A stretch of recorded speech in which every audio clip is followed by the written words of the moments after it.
everyone, welcome to the Avenues of Support, Tips and Tricks to Avoid Burnout webinar. This is the third webinar in the WWDA LEAD Webinar series. The aim of this webinar is to acknowledge the challenges faced by women, girls, feminine identifying and non-binary people with disabilities and how we can focus on what we can do to prevent burnout, to help find our avenues of support for ourselves, each other and our communities. Living with disability in a patriarchal society is challenging, and getting the support you need can sometimes seem impossible. So today's speakers will share their varied experience and discuss how to prioritise well-being and how to keep our cups full, fill it when it's empty. So just a brief info about me. My name is Aiki No. My pronouns are they, them, and I'm very delighted to be your host for today's webinar. If you know about me already from previous webinars, I'm a passionate disability and gender equity advocate with over 10 years of experience working throughout Australia and overseas in public health, capacity building and community development. I'm a first-generation Australian from a refugee background with a lifetime of personal lived experience of chronic illness and disability. I am disabled, queer and non-binary person of colour. I live with chronic pain, spinal injury, systemic genetic disorder. I'm on the board of Disability Justice Australia as a board director and company secretary. I also serve on many advisory committees and panels within the health, disability, gender, LGBTIQ+ sector, including the wonderful WWDA LEAD Project Steering Committee. I'm very delighted to be here today. And so firstly, before we get started, we'll be doing a bit of housekeeping to ensure that you're accessing this webinar in a way that suits you best. So on the top right-hand side of the screen, you'll see an X symbol in a circle. When you click this, you can enlarge and minimize the full screen. This will highlight the speaker and the Auslan interpreter. For closed captions, we have a separate screen on the bottom left-hand corner. You can click this to make the closed captions your main viewing window. And if you want to access these closed captions in a separate web screen altogether, just click on the icon with the arrow on it. This is located on the top right-hand side and you will pop the entire window out.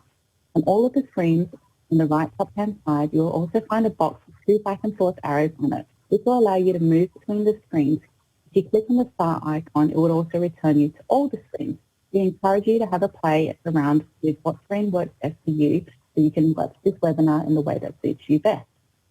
So, before we get stuck in today's wonderful webinar, I would like to acknowledge traditional custodians of the land on which we are virtually meeting today.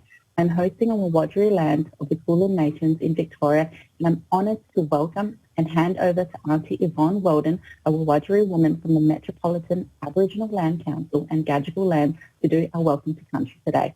Welcome, Yvonne. Thank you. Hello, everyone. As was said, my name is Yvonne Weldon. I am a Wiradjuri woman from Cowra here in New South Wales. I'm from the waters of the Clare, which later became known as the Lachlan, and of the Murrumbidgee Rivers. I am the elected chairperson of the Metropolitan Local Aboriginal Land Council, who are the cultural authority under the Aboriginal Land Rights Act for the land that I'm on. I'd like to pay my respects to all elders past and present, to all First Nations and to you and the many nations of lands that you're on today. I am on the lands of the Eora Nation. Our boundaries of our traditional owners are not defined by the hand or by the pen, but through the natural landscapes of the earth. The Eora Nation's country covers the Hawkesbury from the north, the Nepean in the west, and the Georges River in the south. My people have practiced our traditions for thousands of years and endless generations. One tradition that is shared in various forms across Australia is a welcome to country. It is more than just words. It is a spiritual process by honouring the ancestors' footsteps we are all walking in, continuing the practice of the many generations before us to the many generations to come. My people have been a part of this land for more than 60,000 years. We are the oldest continuously living culture of the world. And on behalf of the Metropolitan Local Aboriginal Land Council, the elders and the members, I welcome everyone to the land of the Gadigal. I acknowledge Gadigal people and the many ancestors that you are representing virtually here today, whose spirits and ancestors will always remain with this land, our Mother Earth. The First Nations are the most resilient, unique and sustainable people on the planet. For my people to survive for as long as we have, it's been through a continual practice of respect, collaboration, understanding, and a willingness to come together. There are many Aboriginal warriors that have crossed this land before all of us, creating pathways before there were any. And to give respect and honour, could you all please pause for a moment to remember the many sacrifices that have been made along the way, the ones we will continue to make, and those we shouldn't have to. As you connect, learn and share today, tomorrow and beyond, no matter what pathways we've all travelled, we all need to support each other, bringing out hidden heartaches to share and bringing us all as strength together. The road travelled alone is the longest, hardest road there is, and I will join you and you can join me. The greatest gift you can ever give someone is your time. And in these times of this pandemic, don't let this social distance make us socially absent. We have to maintain physical distancing, but we need to be connected more so now than ever. We cannot continue to create barriers to our social connections. So whether it's through your work, your family or your networks, you please reach out and help others that may not have anyone, creating an inclusion, an acceptance and a resilience. All of us together can bring about positive changes to multiple generations. We are in this together. And recently we had the NAIDOC week, which was last week.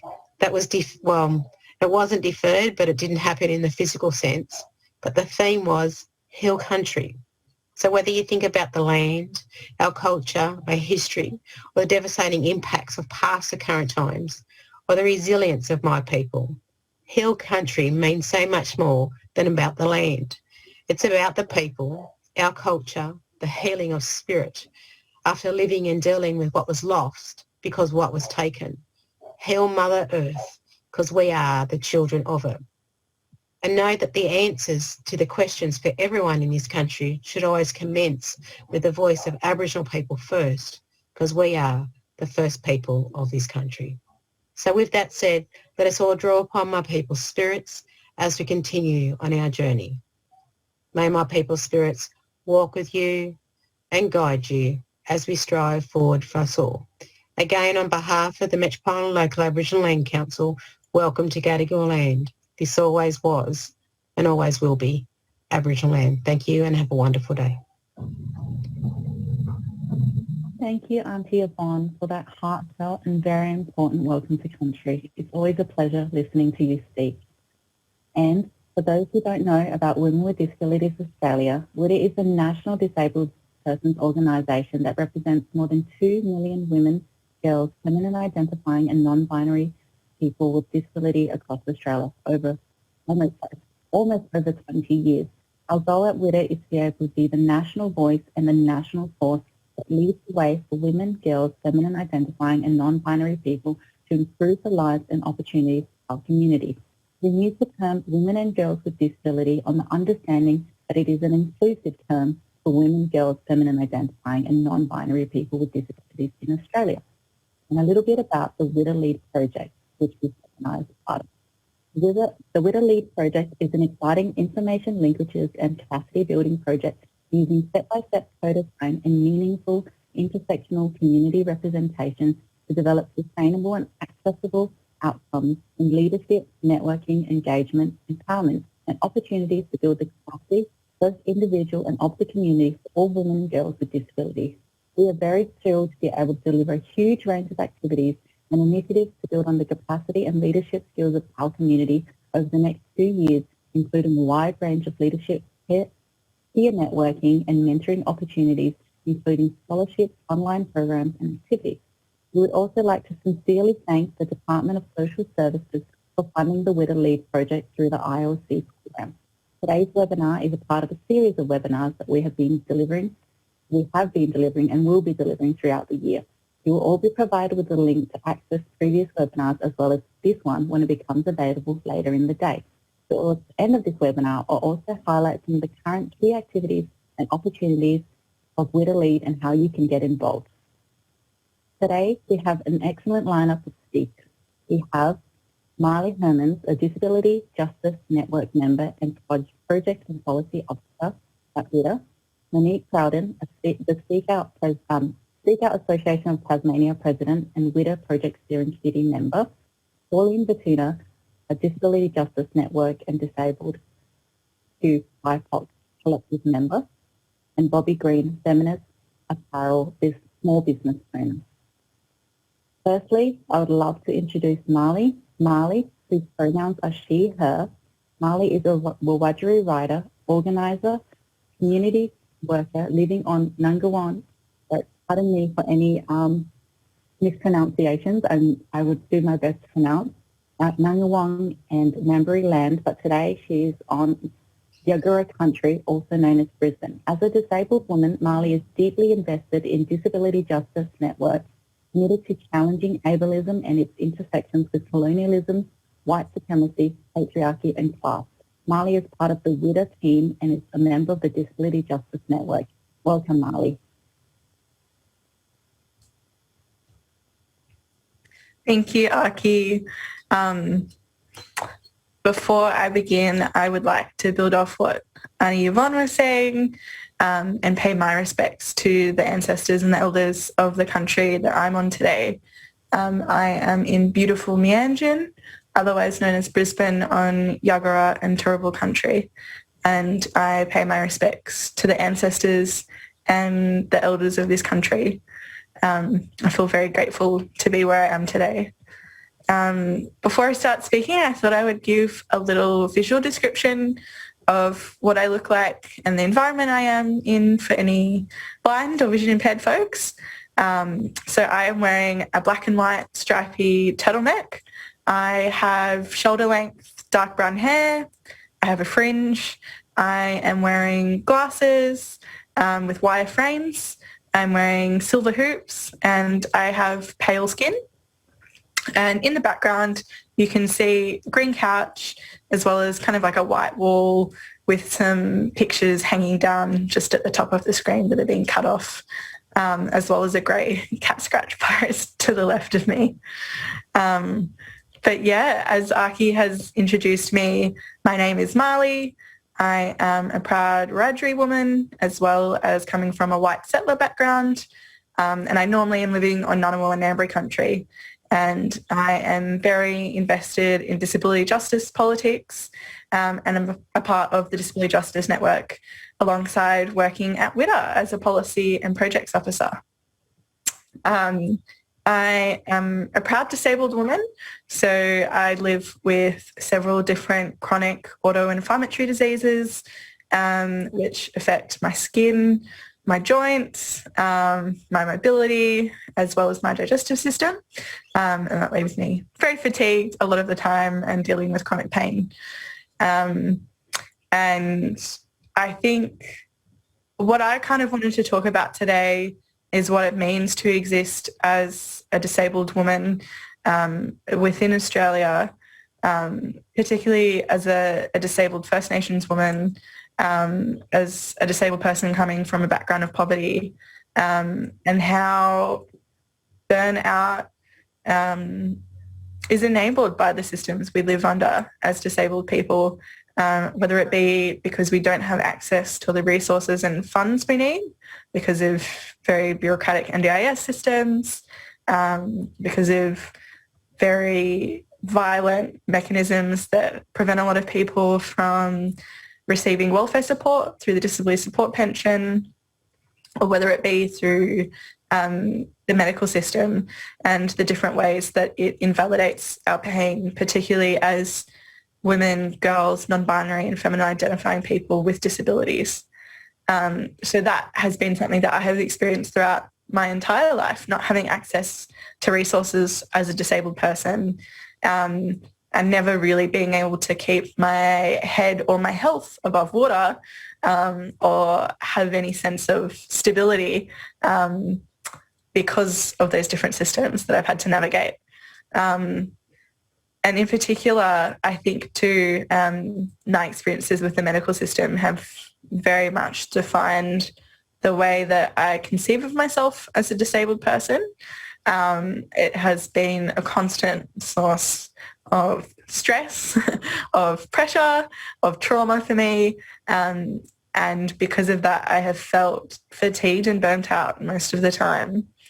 And I have tried to engage in self-care on a very individualistic level in the past, particularly as a young person, kind of learning what it means to value yourself, look after yourself, and have never really felt satisfied with any of those attempts at self-care, whether it be getting a massage or burning a candle. It's never really fulfilled me as a disabled person. And so in the last 2 to 3 years, I've very much come to a politic of disability justice. And in particular, a lot of the writing of an amazing Black theorist that a lot of us would know, Audre Lorde, but a lot of us don't recognise as a disabled writer and a disabled woman. And a lot of Audrey's work focuses on the way in which self-care and caring for herself is not an act of self-indulgence, but it's self-preservation. And that in itself is an act of political warfare. And I love Audrey's teachings on that and the way that she has reorientated self-care from being something we engage in by ourselves to something we engage in as a community. So I think that's what I wanted to talk about, because when I think of support, when I think of burnout, I think of being held by my community, and I think of the way that I rely on different women with disabilities in particular, and in particular multiply marginalised disabled folks with disabilities. And I think of the way in which I have been housed by these people, I've been fed by these people, I have had people act as my advocate in hospital, coming to different hospital appointments with me, assisting me as a caregiver, because not only as a disabled person do I navigate the medical system, but I do too for my own family who are also disabled. And so I think without that support, I don't think I ever would have thrived as much as I am now as a disabled woman. So I think it is really important when we think of self-care and when we think of the way that we support each other, that we don't individualize ourselves from the communities that we're a part of. And I think that that is a particular strength of being disabled women, disabled non-binary people, is the way in which we have really, I don't want to say unique knowledge, but in a way we do have really unique knowledge in the way that we understand how we can meet each other's needs and adapt to each other's needs and care for each other. So yeah, that's kind of been my experience with support and care, very much rooted in, politics of community.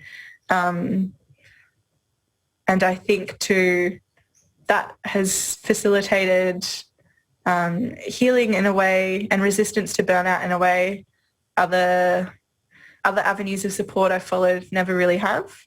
I am a huge advocate of support, obviously, within the medical system. I do rely on doctors. I rely on specialists. I rely on therapists and counsellors to be able to feel well and manage my chronic illnesses. But I think they operate within a specific framework that doesn't always value people, especially disabled people, as their whole selves. And often we can be treated as disposable or as hypochondriacs or as a whole array of different things. And so to be a part of spaces with other disabled people where we can facilitate healing for each other, I feel like that is the best resistance to burnout for me, because whether it be, having a coffee or a cuppa with someone when I'm on a really low energy day, just to feel love and connection to other disabled people is really life affirming.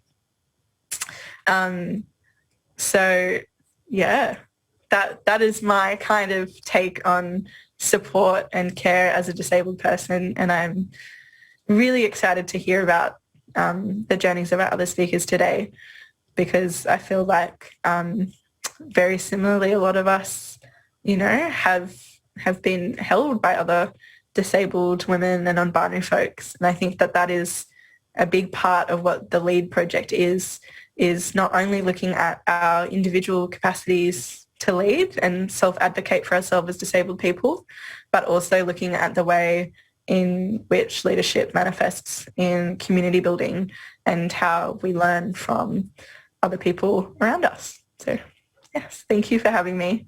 And I will pass back over to Aki. Thank you so much, Marley. Your experiences are very similar to my own. Thank you for sharing them. It's very heartfelt, and I could feel myself nodding with every word that you're saying because I connect with so much of what you said. So thank you again for sharing those experiences and talking about the collective leadership and connecting with one another to lift each other up. I totally feel that as well. And so now I would like to introduce our next speaker, Monique, whose pronouns are she, her. Monique is a passionate self-advocate and leader for people with intellectual disability in Tasmania. Along with her other commitments, Monique has been involved in the Speak Out Association of Tasmania and Women with Disabilities Australia for several years. In recent years, Monique has set on advisory groups for a number of WIDA projects, including those which have led to the Our Site website and the Sunny app, and is now representing her community on the WIDA LEAD Project Steering Committee.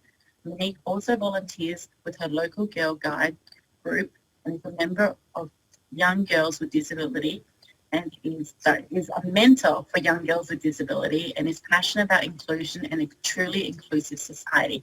Monique could not be here live today, but has pre-recorded her presentation and we can't wait to see it. My name is Monique Froden. I live in Ulverston, on the northwest coast, Tasmania. I'm into country music at the moment.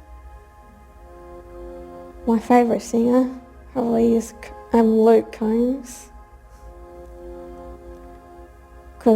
And I love country because they write their songs that comes from the heart.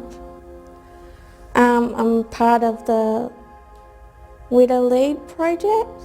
It's helping people to become leaders and to understand what leadership is all about. There's different sorts of leadership roles. I mentor a grade 11 student at the local high school, and it's just going there and supporting her and just having someone to talk to encourage her. And I find it really rewarding to be helping a young person if they're struggling in life and they have no one to talk to at home, or they don't have the support at home. They've got their mentor to talk to. Yeah, it's important for adults to have mentors as well. I never had a mentor when I was younger, and that's why I like to be a mentor for everyone. It's really hard to do things by yourself, but having a group that supports you, that you can encourage you and support you. Speak Out, they've been a big part of my life to get me where I am now, with helping me to speak up for myself and to know my rights and to stand up for myself. I've gone to having a say conference in Geelong in Victoria. I've also been a part of the Adora project that they did a while ago, and also, yeah, I've led some focus groups, and yeah, I love being a part of Speak Outs. I love helping other people. They've taught me a lot of things, so like I'm not as shy as I used to be. If it's something that I'm really interested in and that I'm really passionate about, I say yes. And if it's something that I'm not sure about or confident about, I ask about it first before I make a decision. You might not want to do it, or you just might not be interested in doing it. And my speaking I've come a long way, and helping other people, like helping young people to speak up for themselves and to know their rights. Don't be afraid in trying new things, and there is support and help out there.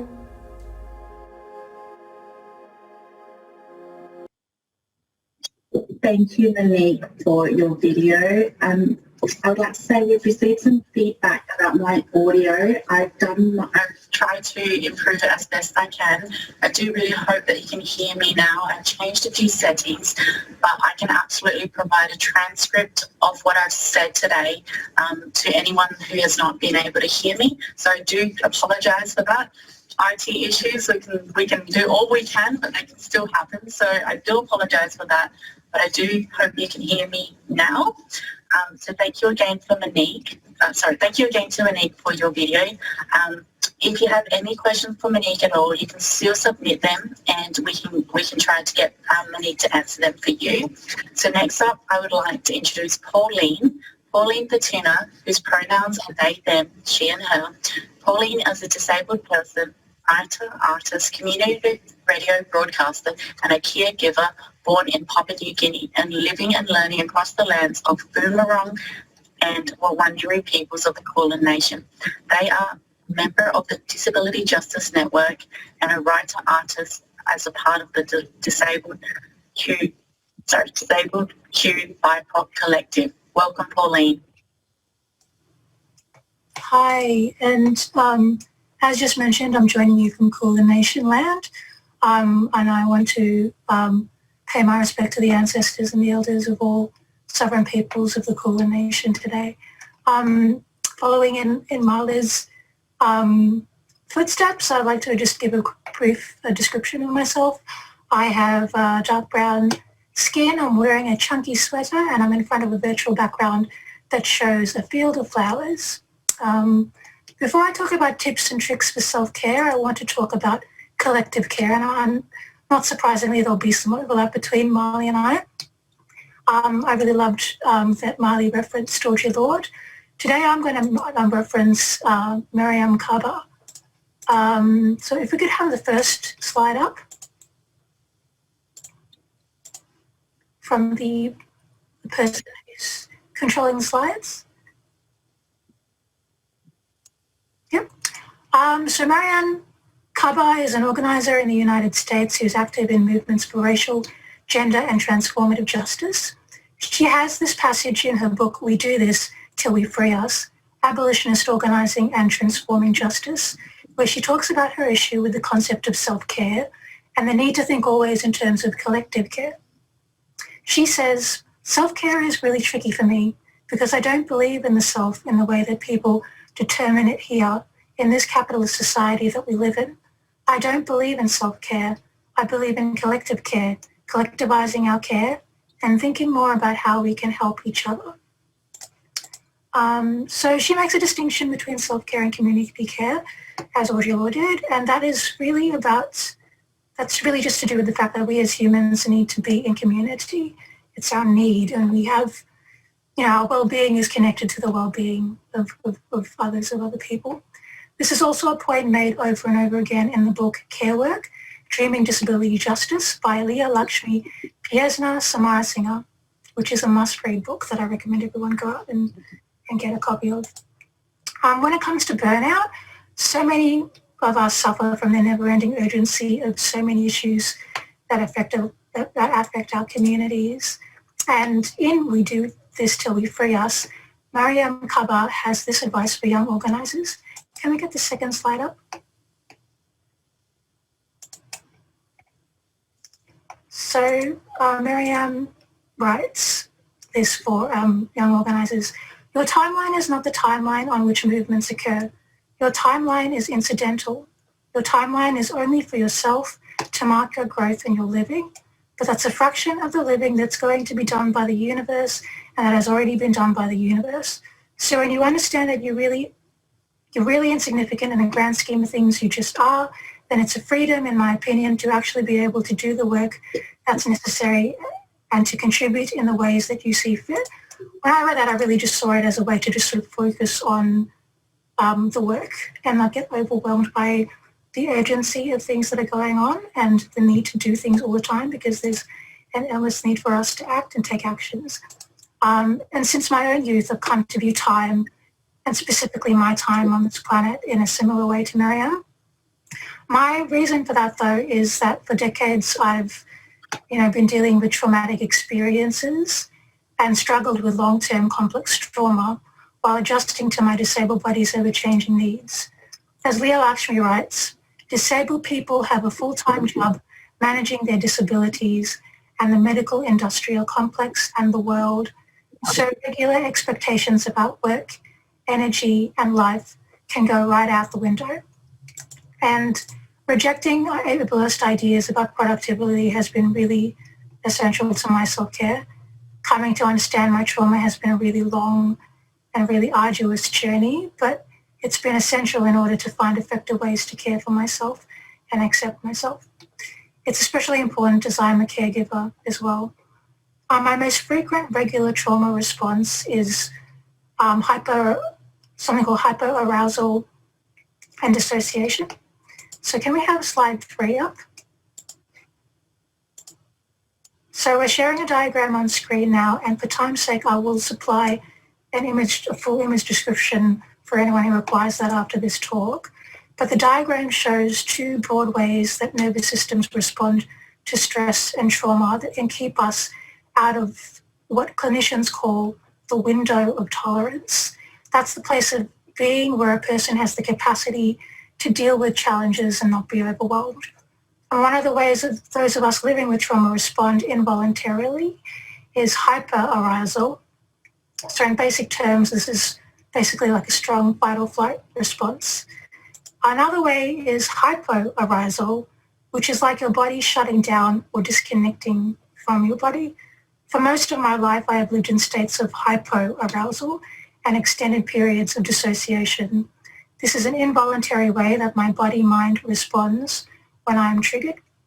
The impacts of trauma on me before I understood all this were really bad. I had a lot of shame that I wasn't able to cope with things I had been told I should be able to cope with, and that I didn't have the capacity of others, including other disabled people. Once I did start understanding my trauma for what it was, I still had to deal with the reality of isolation that years of this kind of traumatic response will leave you with.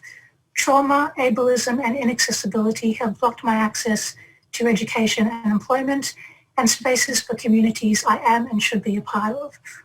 In the absence of community care and collective care, my only option at times for survival was self-care. Self-care is how I struggled through recovery and isolation from the impacts of an abusive intimate relationship and other times of unsafety.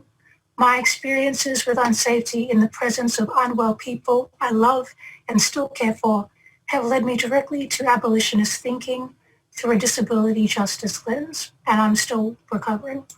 So the self-care practices I do help me build my window window of tolerance, as it's called. And basically my lifestyle since the middle of last year, after months of pandemic health decline, is built around the practices and activities that I know help me stay in the zone while we're dealing with this situation. These practices include all of the things we commonly hear about when we think of self-care. Time spent outdoors or in the sun when it's out, meditation, breathing exercises have been really helpful for me. Journaling therapy exercises, including grief acceptance and processing. I have my own cultural, spiritual practices that guide me daily and ground me, and they are how I deal with disconnection from my Indigenous lands and hold my centre in a society that can be so damaging to our well-being. I'm also working on self-care when it comes to social media use in the way I take in information. I think it's really important as we're all stuck inside to log off as much as possible and tune out of the collective mind when we need those breaks. And being present in my body is the most important thing for me. It doesn't come naturally for me. I've learned through practice, though, that a body care focused routine, including accessible physical exercises, help me and reduce my chronic pain levels. It's especially important for me as dissociation is my most frequent stress response. And it's worsened by the fact that I can't feel, because of my disabilities, I can't feel parts of my body. I have extensive spinal cord damage. So connecting to my body is something I have to consciously do and work on daily, multiple times a day. Speaking of the body, I just want to say that I'd really like to see community organisers work towards making different kinds of body-based healing modalities freely available and accessible for multiply marginalised disabled people who are living with the trauma of multiple kinds of oppression.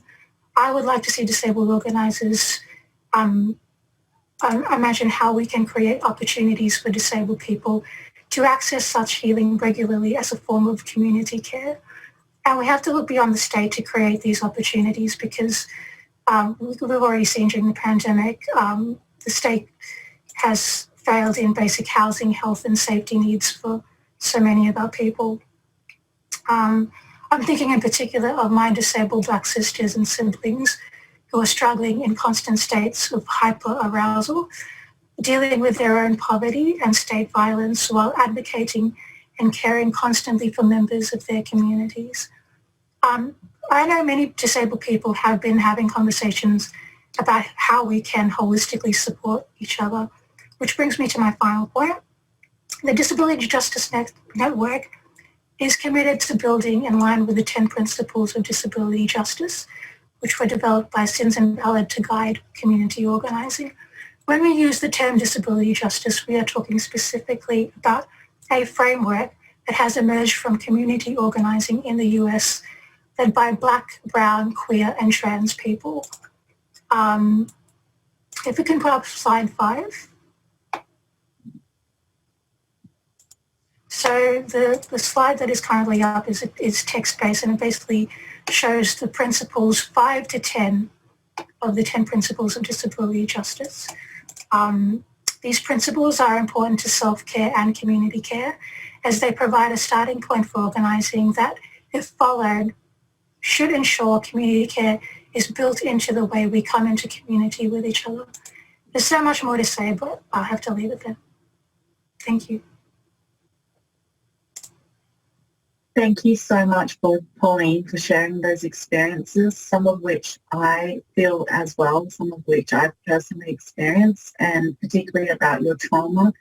I appreciate you sharing that and being able to speak about that, because we can acknowledge that that is not always easy. So thank you again so much for sharing that and all your tips and tricks, as well as collective justice and the importance of disability justice. And also, thank you everyone who's already submitted any questions and comments so far. And now for our last speaker of today's webinar, I'd like to introduce Bobby. Bobby's pronouns are she, her. Bobby is a 35-year-old autistic woman who owns and runs a feminist apparel business and works part-time as a digital marketing strategist for a small Melbourne agency. Bobby is passionate about creating safe and affirming ways for women and non-binary people to share their lived experience and creating an inclusive community that celebrates and empowers all of its members. Bobby lives on Burn land with her husband and 3 children and loves football, pizza and facilitating heated discussions at family barbecues. Welcome, Bobby. Thank you so much, Aki. It's lovely to be here. And thanks, Wida, for the opportunity to be here as well. I would like to take a moment to acknowledge the traditional owners on the land of which I am residing today, and also to deliver a small visual description of myself as the last 2 speakers have done. So I am a white woman with auburn shoulder-length hair. I'm sitting in front of a cream-coloured wall with an oak bookshelf featuring some of my favourite plants. They're dangling, and I am wearing a navy t-shirt. So I'm Bobby, my pronouns are she, her, and I'm autistic. I've recently left my full-time job to pursue my small business, and I guess I'm approaching today from the perspective of somebody whose ship was beginning to get quite low in the water, and looking at some ways that I was able to identify the holes in that ship so I could plug them up a little bit. So here are a few of the things that have helped me come back from the red zone recently. And the first one was getting acquainted with my personal values. So I've only really started exploring my relationship with self since diagnosis 3 years ago. And even the concept of selfhood more broadly has felt quite alien to me. And then within that, I've had some realizations around personal values and taking some time to identify those values and process what they mean in terms of how I want to live has really affected how I prioritize different things in my life. Frustration, dissatisfaction, overwhelm, and burnout are things that I have experienced quite recently. And the more I explore that relationship with myself, the more I'm finding those feelings are almost always due to a values misalignment somewhere in my life. So when I was talking through values with my therapist, one that came up for me initially was resilience. And my therapist gave me a little nugget and she said, it's okay to be thankful that you have those reserves to draw on, but I don't want to see you celebrating yourself or inviting other people to celebrate you for your ability to take a hit. I want to help you build a life where you're not needing to draw on resilience every day to survive. And so we looked at the things that I can control and the things that are within my control in terms of how we approach addressing that. And we settled on some core values and examined my life and relationships using those values as a lens. And one that struck me in particular was my relationship with work and how much mentally and emotionally I was struggling with the structure and the nature and the relentlessness of the work that I was doing, and how there was a real misalignment with how my brain functions best. And I realized that I was continuously prioritizing stability and security and everyone else around me when my personal value is freedom. And so I quit. And from a disability perspective, making that jump was really terrifying in theory, because I've been told over and over again, I'm not suited to freelance work. I have executive dysfunction. I have issues with impulse control. I struggle to read a room sometimes. So I really had doubts around my ability to attract and service a portfolio. And I think in lots of ways that comes back to scaffolding, which I'll talk about in a second. But I found it so much easier to begin caring for myself and to begin putting the feelers out in that sense of community care and collective care as well, because I have a little bit more of an idea of what's most important to me and what I can contribute, and also what my core needs are as well. And when it comes to core needs, I think society under capitalism tries every day to dictate them to us. We're saturated by self-care messaging with a marketing spin.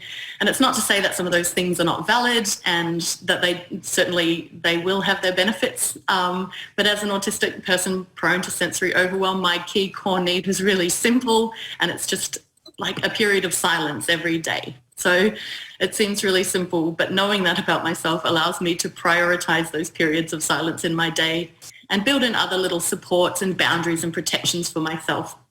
And also to prioritize the really, I guess, unglamorous bits of caring for myself, like cleaning the stove and organizing my student loan repayments.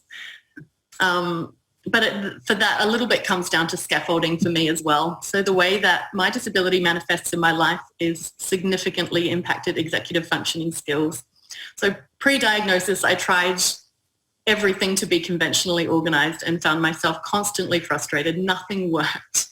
And the knock-on effects of that executive dysfunction are huge. So racking up overdue fines for bills that aren't paid on time, paying to replace every single book I've ever gotten out for a library, copying a fine every time I forget to register my vehicle. It's happened 3 times in 2 years. I think I used to lose about 2 hours a week looking for my keys. So the financial, but also the emotional ramifications of that were huge and stressful, and still are huge and stressful.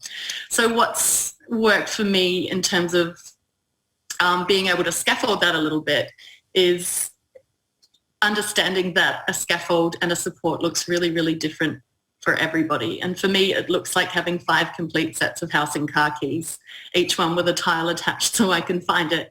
I had a professional organizer come through and help me set up some systems for my home, because I'm good at adhering to other people's systems, but I'm not very good at building them for myself. So I really acknowledge my privilege in having access to resources like this and being able to seek them out, including therapy. And the investment in terms of the time, money and anxiety they've saved me have been incredibly worthwhile, because as much as those tiny little stresses accumulate and contribute to feelings of overwhelm and burnout, all of those tiny, boring, unsexy little gains that we can make can accumulate in the same way. So that's what I'm striving for now that I've left my job, is an incremental improvement of systems, and I'm hoping for compound interest on that. And my last little point that I would like to make is, if you are in a position where you are in salaried employment, take your sick days. This is a lesson to myself. I worked last year through a pandemic like everybody else, homeschooling my 3 children. And the personal hits that I took in order to be able to turn up to work every day, I look back now and I feel shame about that. I feel I did a poor job of caring for myself in that moment. And my takeaway for that would be, if sick days are available to you, then take them. And that, I think, is pretty close to my time. Thank you, Aki. Thank you so much, Bobby, for sharing those experiences. I cannot agree more about the sick days. I spent months and months in hospital yesterday, and I worked straight through all of them and didn't take a single sick day. And I guess that's my internalized ableism talking, and in my internalized ability to push through. And, we should be caring for ourselves and talking about these things and taking what's available to us if it is available to us. So thank you for sharing that. And now we have some time for questions. We have a few questions that have been sent through. You can still send questions through if you'd like. So these are some questions for any of the speakers to answer today, and it would be great for you to be able to share your opinions and experiences on these questions. So the first question is, for people who don't feel like they have community, how can they find it?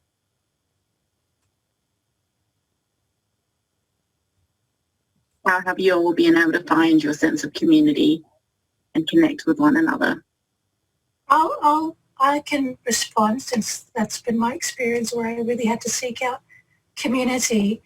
It's really wild. The internet was the only way that I was able to find other people. I mean, again, my background is Papua New Guinea, and I'm from a tiny little Indigenous group on an island in that country, and so I didn't grow up with members of my cultural community necessarily. And then beyond that, when we immigrated to Australia, we were surrounded by white people in the suburbs, and those sources of support were part of my upbringing and coming up in this country. And it wasn't until my late 20s that I started to even find other people of colour and Black people that I connected with, and could start to unpack all of the racial trauma that I've experienced with other people who'd experienced the same.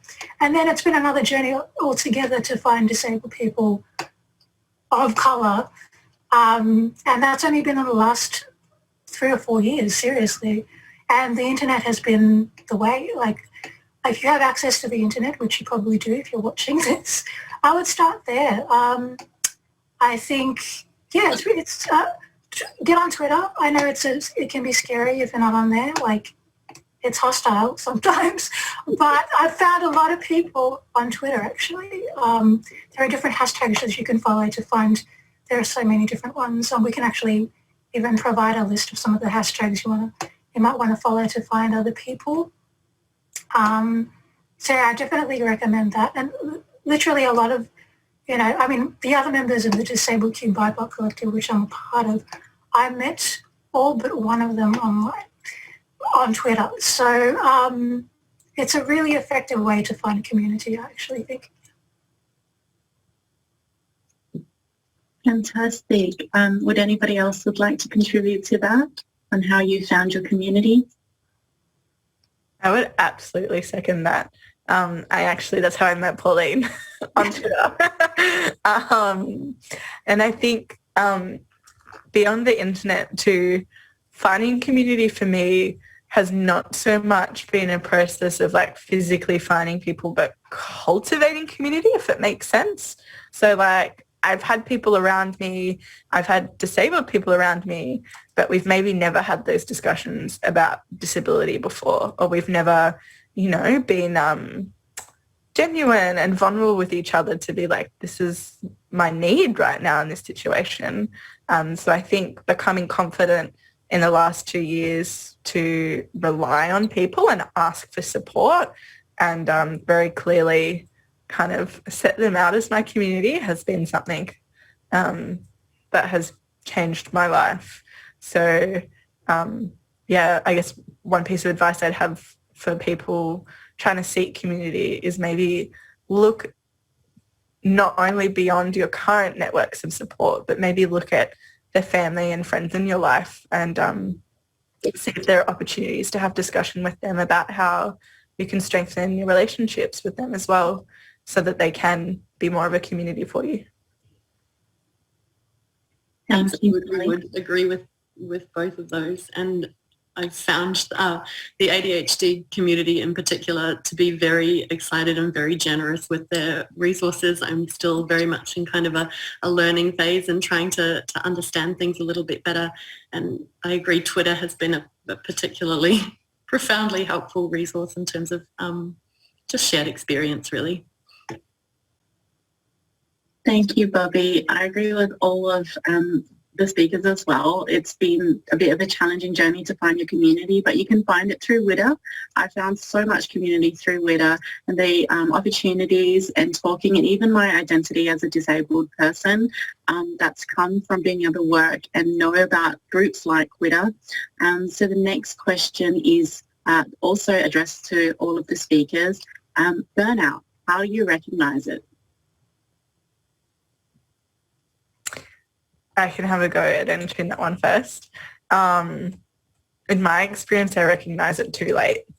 I recognize burnout when I just don't have reserves of joy left anymore.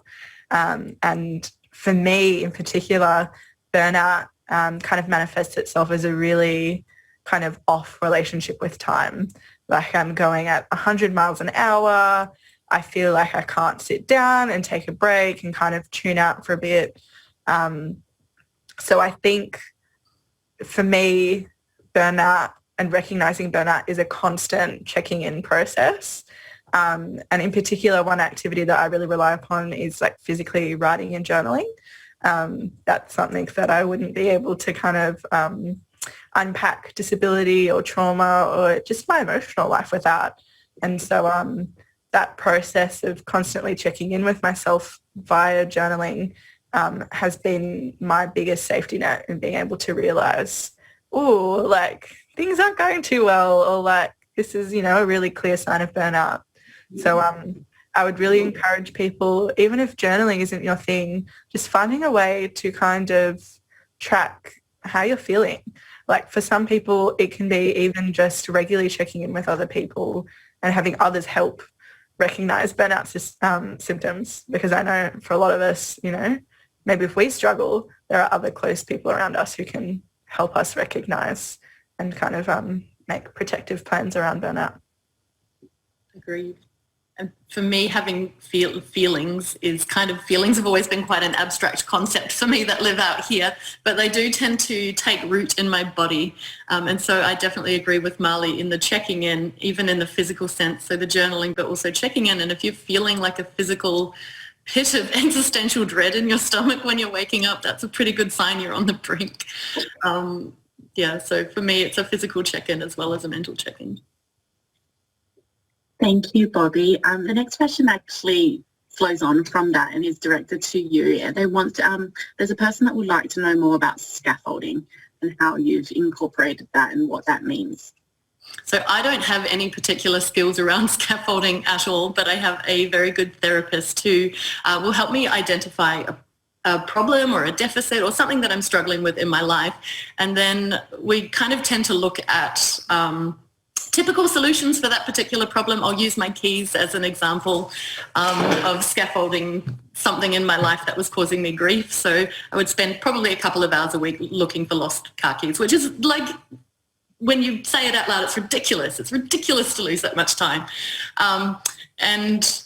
I thought about we looked at all of the suggestions that people have made for me to solve this problem. So why don't you have a console with a bowl when you walk in the door, you just drop your keys in it. And oh, wow, I've been struggling this for 15 years of my life. I didn't think to put a bowl near the door. Thank you. So we looked at all of the ways in which people make recommendations, and then we stop and we think, okay, what is going to work for me? And for me, that solution was having enough sets of keys that I'm bound to be able to find one. And it works probably 80% of the time. Other things like with my freelance portfolio, I have worked with somebody to set up sequences of tasks to remind me when I need to check in with particular things for particular clients. And I put them on quite a rigid basis so that I can check in with them and defer them if necessary. But the reminders and the automations, they pop up. So for example, if I'm delivering a strategy, there are a certain number of sequence steps that need to take place. So a very privileged position to be able to outsource some of the setup and the scaffolding and building in those supports a little bit more. And if that is available to you, I would certainly recommend it if it's not a strength that you have for yourself. Thank you, Bobby. The next question is about invisible disability. One of the guests watching today says that they have an autoimmune chronic disease, and most people with illness, it isn't always outwardly visible. So how do you find it harder to prove to people how unwell you are? I can absolutely. I'm going to let you take this one, Molly. All the time. I feel, yes, absolutely. I think another layer for me is that I'm like quite visibly a fat person. So a lot of the time, a lot of my chronic illnesses are attributed to fatness or viewed through a lens of fat phobia rather than disability. And I think for me, it's just been a constant process of unlearning or like relying on other people's validation of my disability and learning to validate my own pain, my own slowness within my body. And it's something that I'm still like learning to do today. I would absolutely be lying to you if most days I don't wake up and I'm like, maybe I'm lying about my disability. Maybe I'm not as sick or as fatigued as I think I am. But I would absolutely recommend connecting up with other people with invisible illnesses. I think for me, what has provided the most validation is joining Facebook groups for my specific chronic illnesses. And just I felt so isolated for most of my life, not only because I haven't been validated by medical professionals, but I haven't been, considered a disabled person by people around me because of how I look. And so to see people constantly post things that I relate to every single day has very much affirmed that I am disabled and that I share these common experiences of illness with other people as well. So yeah, I would definitely recommend trying to find other people with autoimmune diseases or with other chronic illnesses Yeah. Thank you, Marley. I completely agree. I also have invisible disability, and it is hard to feel like you're not faking, particularly if the medical profession is constantly making you feel that way or gaslighting you into feeling those feelings even when they're not valid. So it can be really challenging and you start questioning yourself, and then that's where those feelings of stress and internalized ableism, you know, those whispers in your ear, and you think, you know, what is going on? And you start feeling stressed and wonder. And so definitely connecting with community. And I've felt the same with like Facebook groups and social media groups and you know, like on Instagram or, you know, hashtags to find people with your condition. And you can find a whole new world of people that you can connect with, even like disability pride hashtags, you know, learning to have pride in disability. It's currently Disability Pride Month, so it's an excellent time to look for disability pride posts to be able to see that you can have pride in yourself as who you are and be proud of that as a disabled person. The next question is about, is about victim blaming versus self-care. I love the discussion, So the question is, I love the discussion about collective care. What do you think of the concept of self-care of self-care as victim blaming or blaming individuals when it is often structures that make us burn out? How can we tackle this tendency of people to place responsibilities of individuals when it is not always possible to care for the self if social structures prevent this from happening?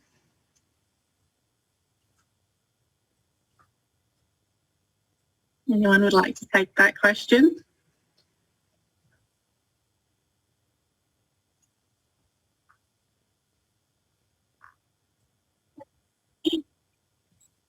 I can add to that if it helps. I think Marley and I did touch on that with our own internalized, like, am I imagining this? Am I imagining my conditions? Am I imagining my disability? And you start to then wonder, you know, am I blaming myself for not being able to do X, Y, and Z because of my disability, or being able to recognize that actually this is my disability, there's nothing inherently wrong with me, it just prevents me to, it may just change or modify the way that I am able to do things. And so being able to recognize that is a way to be able to take care of yourself, because you're not blaming yourself and you're not saying this is my fault, I've done something wrong. Because at the end of the day, we can do everything right. We can, you know, sleep well, eat well, drink well, exercise, do whatever we're told to do, particularly through the medical profession, and we can still have flares, we can still be in a lot of pain, we can still deal with all the challenges with our disability. So, you know, that's one way that I've interpreted that question. Would anybody like to contribute to that? Yeah, I think societally the onus is placed on the individual to care for themselves where the structure has let them down and where there's been a failure of the system to provide the necessary collective care or community care. It's like placing the onus of recycling onto individual consumers when there are 71 companies contributing the vast majority of carbon emissions. I understand it from that perspective. And I think, yeah, I do think it is a little bit victim blaming, to be honest. And I do, yeah, in terms of what you said earlier about, I guess, like for me, masking and trying to fit in and questioning the validity of my disability and whether I fit in anywhere because I mask effectively. I think, and thinking about, you know, the reasonable adjustments that I've requested through work, and then gaslighting into myself into thinking perhaps they're not reasonable adjustments I'm requesting. So I think, yeah, I think societally we have a long way to go in terms of not placing the onus of care onto the individual. Absolutely. I guess that the question that's linked to that is internalized shame and ableism. What do you do when that internalized shame and ableism is overwhelming?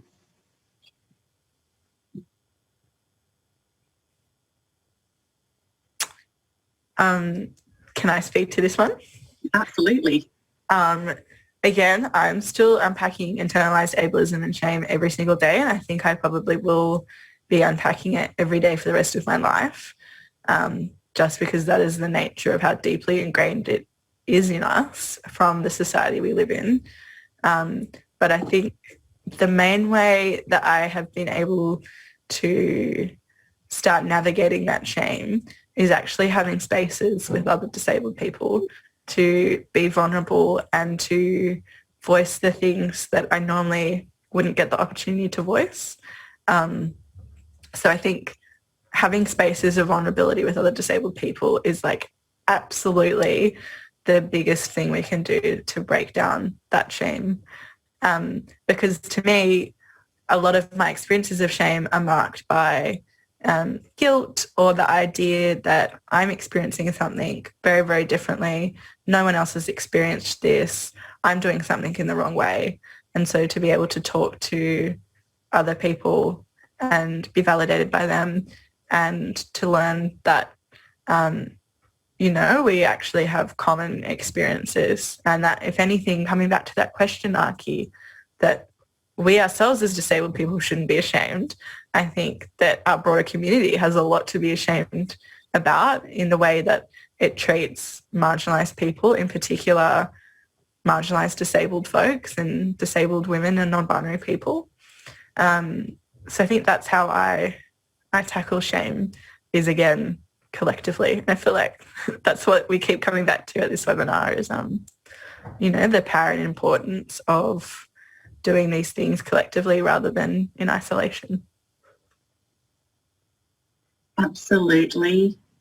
Shame, particularly coming from a refugee background, the shame is incredible because living in a privileged country like Australia, like I was constantly told growing up that I have nothing to worry about because I live in such an amazing country and my parents came on a boat and risked their lives to come here.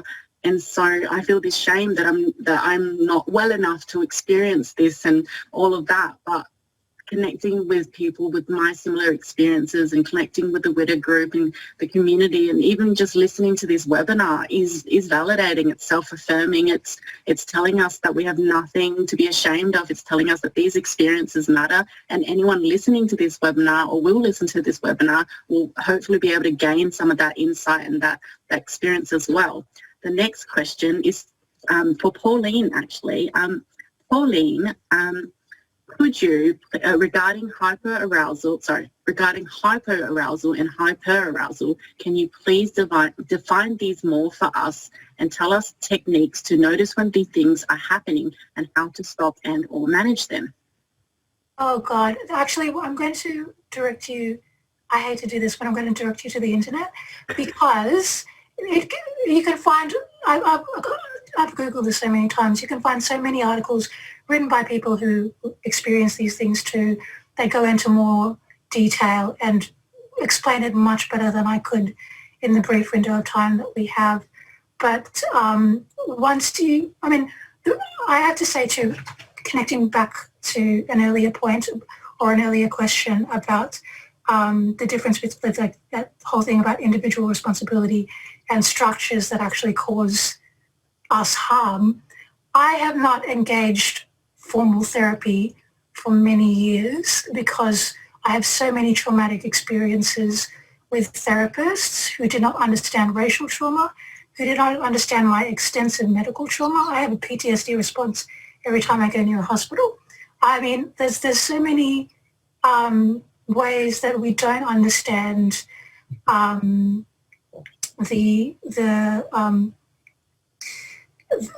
way that the systems around us actually causing us harm and creating disabilities within us. And so a lot of the information that I've found about my own trauma, I've found from Facebook groups, I've found from searching on the internet about trauma, about complex trauma, about the various types of trauma that intersect in my body.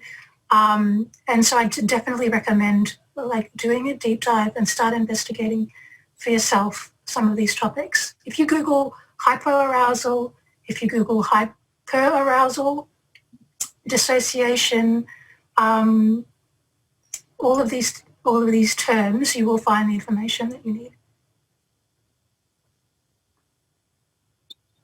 Thank you, Pauline. In relation to the trauma with therapists not being racially appropriate or sensitive. That can be quite a common experience for many people of colour, myself included, and it's been quite a stressful experience.